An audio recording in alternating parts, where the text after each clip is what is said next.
Being single and dating is not that easy. Okay, so this past weekend, I signed up to go to a singles event.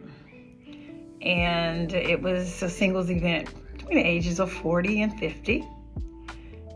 And so when I got there, of course, it was very nice. It was at a black brewery, like the first black brewery that's here in Atlanta. And it was very nice. The food was good. Mixing and mingle was good. And I met several people and connected with several people. But one of the guys I connected with, he made it known that he wanted to talk to me, and he asked me to come and sit to a table separately with him.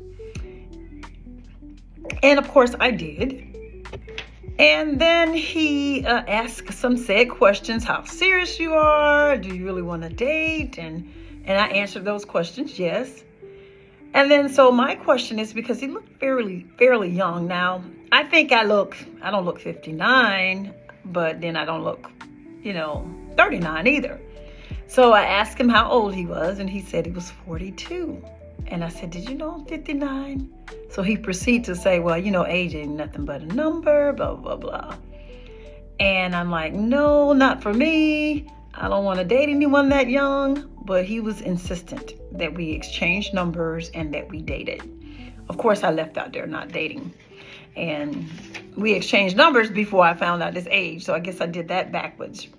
So fast forward later on, my friend and I, we decided to go out and hang out, went to one of the local pubs, or let's say local nightlife scenes.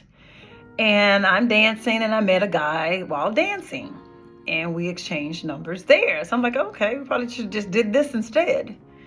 So he agreed that he was going to call me the next day, and we'd have dinner. And we connected. He did call me, as he said. But I don't know what it is about, I didn't know his age either. As a matter of fact, when I saw him, I thought he was in my age group. So I don't know what it is about generation that's prior to X, maybe the millennials or whatever.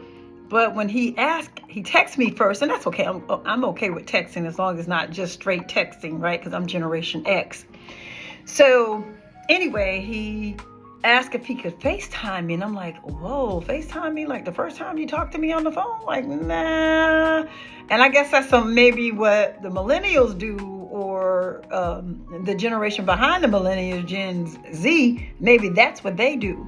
But in my Generation X, I'm like, no, that happens later on after you get to know somebody, then maybe a FaceTime. So I told him, no, just go ahead and just pick up the phone and call whenever you're ready to call. And so, long story short, we talked. But as we're talking, oh my gosh, the conversation went south when I found out he was only 40 years old. So I was like, oh no, that's way too young. Oh, age is nothing but a number, blah, blah, blah. He started asking me if I had children, and I said, yes, they're grown. They're about your age almost. And so he got really salty and made statements like, y'all females are evil as F. And I was like, wow. I'm like, okay. And so then that was the end of that conversation. And I moved on, disconnected. And then he texted me later, like, delete my number. I was like, oh, I didn't even respond. I just immediately did that and make sure it was a block on that as well. But can you tell me, I want you all to tell me, what do you all think about an older woman dating younger men? Would you do that as an older woman or men? Do you all believe in dating younger women? Because I have at least a cutoff point. I say no more than 10 years behind, because even though I'm 59, I think I get around and I'm more youthful than some probably women in their 30s. And but I still have an age cutoff. So what, will you all date someone that much younger, like 20 years younger, 18 years younger? And just put it in the chat. Just put it in the comments and let me know what you think about dating someone younger. Have a good day and happy MLK Day.